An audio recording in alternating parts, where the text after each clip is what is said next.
Good afternoon, everyone. It is my pleasure to introduce our next speaker, Ms. Brianne Brathwaite, who will present on nutrition and cancer. Ms. Brathwaite is a registered dietitian nutritionist with experience working in various public and private health organizations. She has specialized as an anti-diet, intuitive eating dietitian, and have worked at Monte Nido in New York City as a residential dietitian, and as the program director of nutritional services and outpatient eating disorder dietitian at Turnbridge.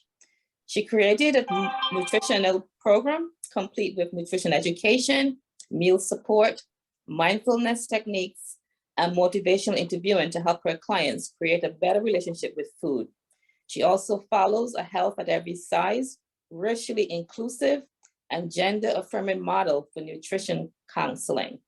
In addition, she advocates for minorities and their journey with mental health and wellness. More information about her work may be found on eatforsuccess.com. Ms. Brathwaite graduated from the University of New Haven in 2018, and has with a master's degree in human nutrition, genomics, and genetics. She's a member of the Academy of Nutrition and Dietetics and a certified life coach. Thank you, Ms. Brathwaite. Thank you so much. I'm very happy to be here, excited. I want to thank the previous speakers. I've enjoyed getting to watch. So lung cancer and nutrition, we're going to take a little journey starting from before we even, develop lung cancer. What are the ways that we can do risk reduction?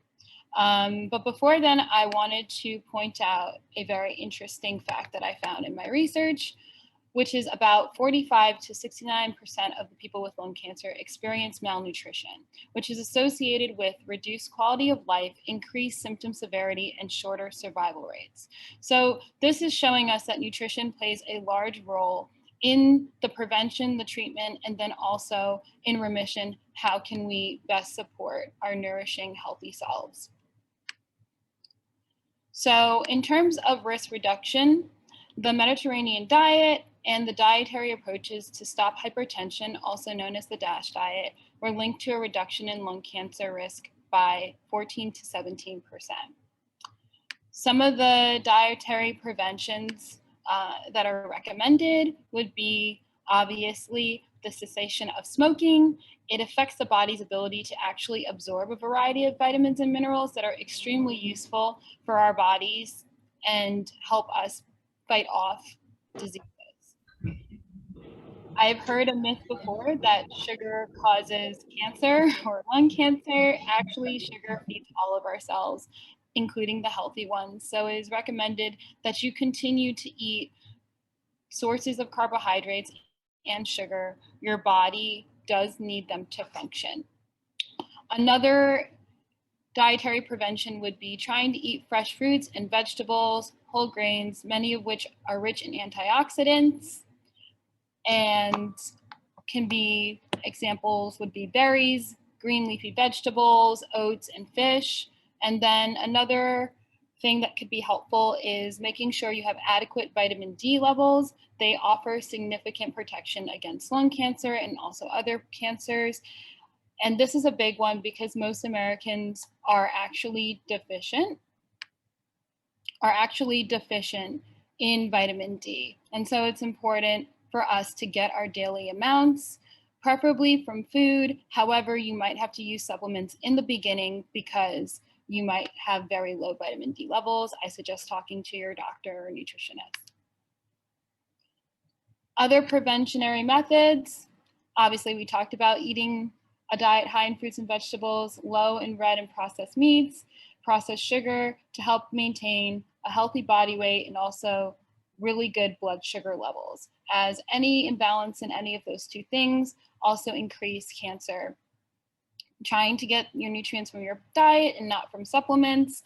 A lot of the supplements that we're taking, especially if it's a multivitamin, actually are not they don't they don't digest and also go into our body the same way that nutrients from food would. So essentially, sometimes what some of the companies will do is they will give you a very large amount of vitamins that your body actually cannot digest. And so you end up peeing them out, but in that process, you're not getting the vitamins that you need. If you do need to use a multivitamin, it's really important that you use something called a whole food multivitamin, which is all the sources of the nutrients are from food sources. Another preventionary measure is beta carotene. That is the precursor to vitamin A. If you have a supplement with beta carotene in it, make sure that you stop using that, and especially if you smoke, as that has shown that it increases the risk of lung cancer.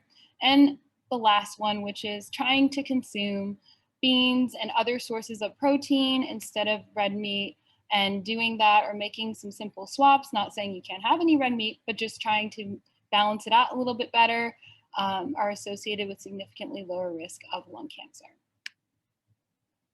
So this is the meat and potatoes of my talk. During treatment, what does that look like? So here are some of the symptoms that could impact food intake during that time.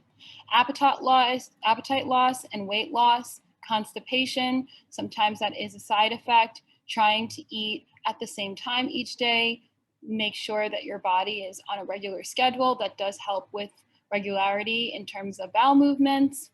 Diarrhea could also be a symptom that's impacting how you feel about eating and just everything else. And that might mean that you need to take a look at your fiber profiles, limiting something called insoluble fiber, which is roughage. It doesn't really digest in our body, and that's such as whole grains and beans at that time, while also still allowing some of the softer fibers, such as bananas and oats, in small amounts. Cancer patients can suffer from dry mouth, sore mouth or throat, taste changes, early satiety, and nausea.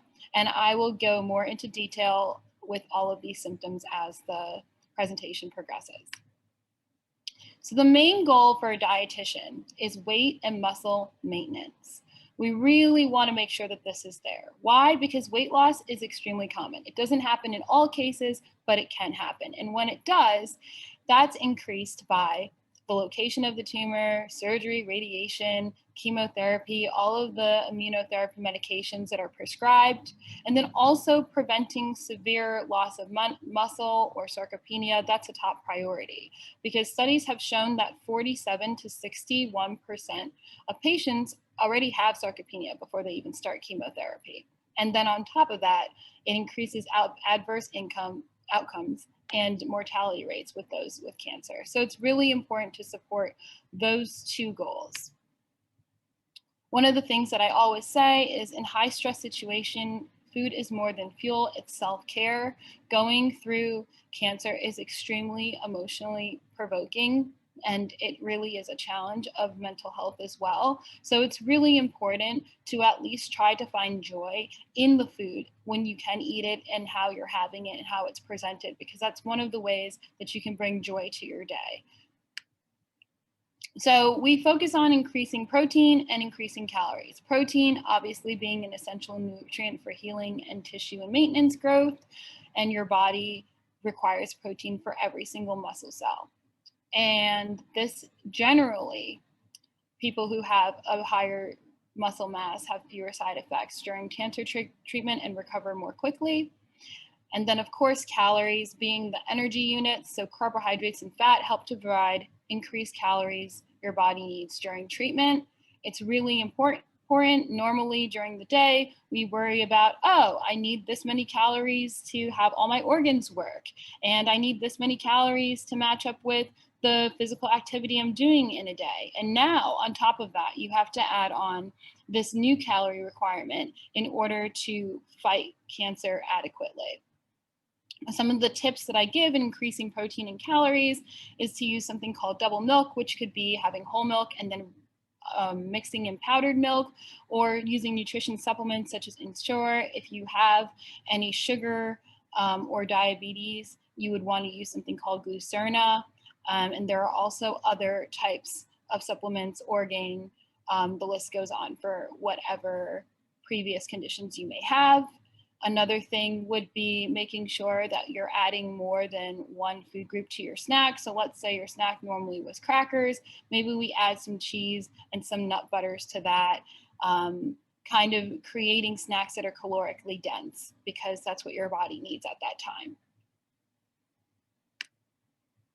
So loss of appetite and weight loss.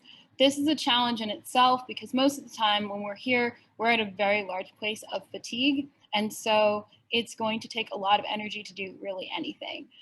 Eating small and frequent meals, which might look like 6 to 8 small meals a day instead of 3 main meals, will help to give you more opportunities to have food.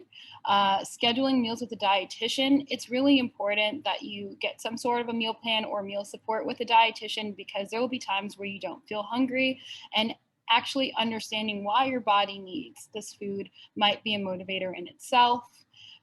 Being served smaller portions allows reducing food anxiety. So maybe using salad plates instead of dinner plates. Looking at a large plate and feeling exhausted can sometimes make that process even more overwhelming. Drinking high calorie or protein beverages, having your favorite snack foods available. One of the things that I would say to really lean into is eating foods that make you happy. That means taste-wise. I would love to have pancakes for dinner every day. And at this point, I think that's perfectly fine if that's what's going to get you to eat at that point. And then also including, different colors and textures in your food and your meals, making them more appealing. There is a lot of taste changes that go on with different treatments. And it is really disheartening when all of your likes and dislikes get shuffled and you have to decide now what that looks like for yourself. Also making the dining experience fun. And another way to increase appetite is to smell things and really enjoy the scent and the aroma that can start the process of feeling hungry. Something that's really important is to adhere to strong safety food protocols. At this time, we are severely immunocompromised, which means any kind of bacteria is very detrimental to our bodies, which means washing your hands, making sure that you aren't cross-contaminating things, making sure there's no raw meat, and making sure that you cook most of your food, as that is the best way to reduce bacteria. So taste and mouth changes, what does that even look like? Well, we said in the beginning, you could have, a metallic taste or a bitter taste that kind of persists as a symptom of the therapies and treatments. So rinsing your mouth before meals actually helps to reduce whatever the bitter taste is. It helps to restart your palate.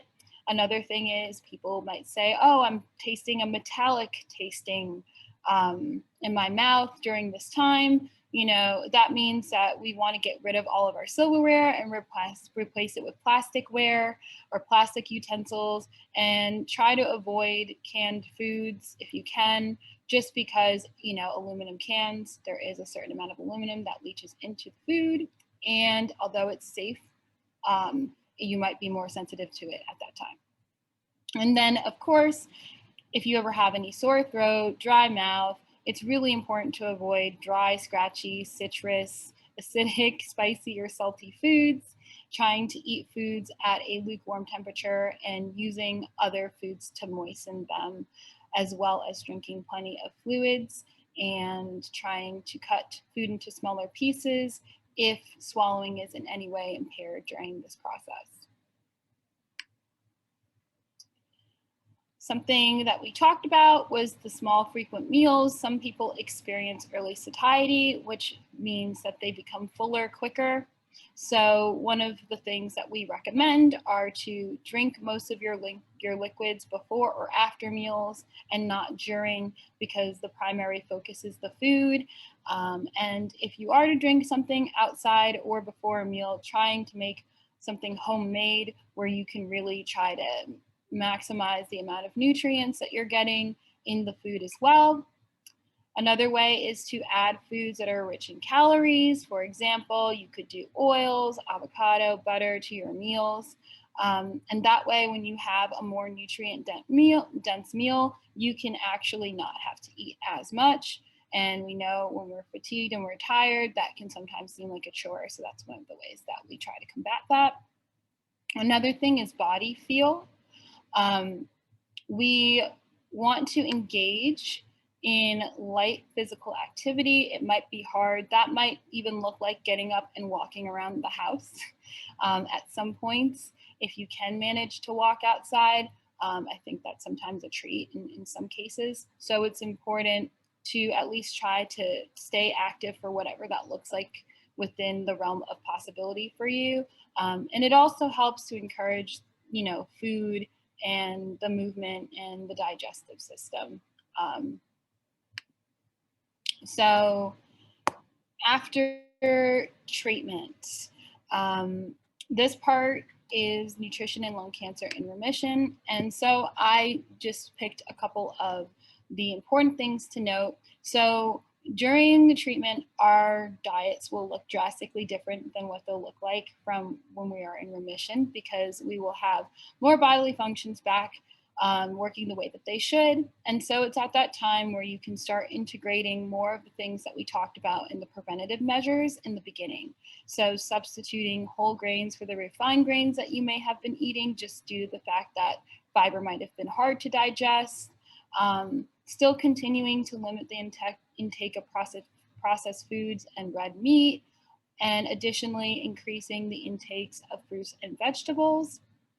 And last but not least, maintaining a healthy weight. At this point, I think it's really important that you consult a dietitian, because things that you did during treatment may look drastically different from the foods and the ways that you might eat afterward. I will say this, although supplements are not recommended, and my personal mantra is food first, there is something to lived experiences in nutrition, right? So there are certain things that I grew up with culturally that maybe other people I know might not have those remedies for things, but they do work for my people, right? And so I think it's important that if you do have some, naturopathic ways that you want to deal, or some foods that you want to incorporate, it's really important to talk it over with the dietitian, because they might be perfectly fine to do, but also there are just a couple things after being that immunocompromised and going through that stress on your body that might need to be considered before those things are done. Aside from that, I think that's all I have to share. And if there are any questions, I welcome them. Anyone? In your dietary regimen, especially in patients diagnosed with cancer, do you have a focus on the immune system? Because a lot of people do not, or some people do not understand the importance of the immune system. They understand the importance of eating, sometimes eating right or just eating. But I think if we focus on getting the immune system right, even before the diagnosis and during the diagnosis and treatment, that the importance of having a healthy immune system will consequently improve the health outcomes. I think that's a really good point. So just so we know, the immune system is really important. And I would say one of the things that's really important for the immune system is gut health. It's also having a variety of all of the different food groups, because every food group does something different. So fruits and vegetables are providing those vitamins and minerals and antioxidants that support that immune system. Things like zinc are coming from, different sources of protein and fish sources, which is really important with the immune system. And we also know it's important for healing. So if we are eating a well-balanced diet comprised of our fruits, our vegetables, our grains, sources of dairy, if you are lactose intolerant, sources that are comparable to dairy, if we're really including all of those food groups within a balance, and that for everyone, what works for me might not work for you, that in itself is focusing on immunity. And then on top of that, there are other ways that we can support other parts of our body. that, you know, are really important to immune health, right? Thanks for that. All right. There was a question here. Excellent presentation. But there's a question. Sugar is necessary for cells. Should there be a distinction between healthy sugar versus processed sugar? And it seems, and also it seems like a plant strong diet would be beneficial as a preventative for someone with cancer. Yeah, so let's start with the sugar point, right? Sugar essentially breaks down to the same thing. Our bodies need sugar.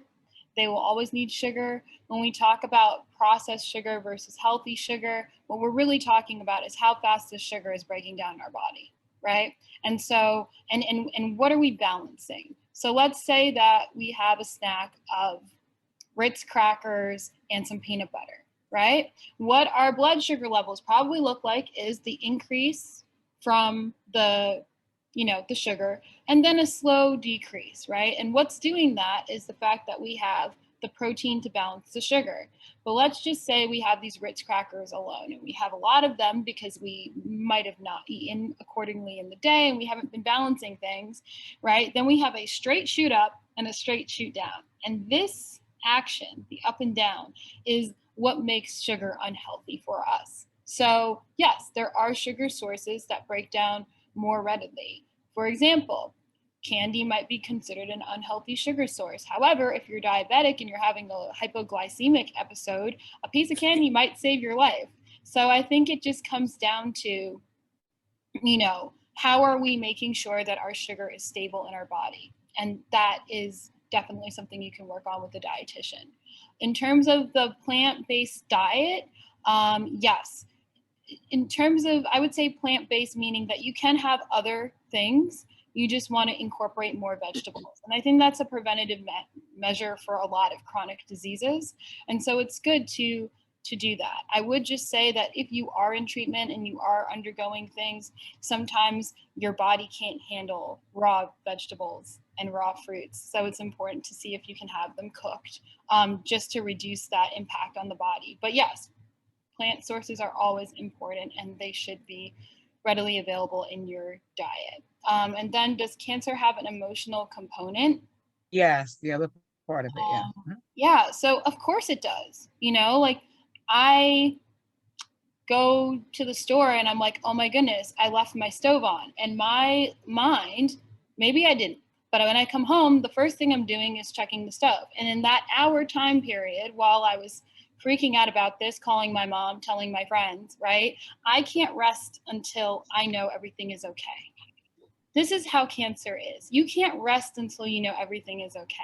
And so you're constantly in that heightened state of panic until, and this is not like an hour until you get home and you realize you're just, you know, absent-minded. This is months, possibly years. So of course it's emotional. And in that, you know, one of the ways we want to reduce all of that is trying to minimize the complications for things. And that's why food is a wonderful component, right? You can have things that bring you joy. You can have good dinner experiences. And not that that solves all of your worries about cancer, but it is a time where you might be distracted from worrying about that emotional component.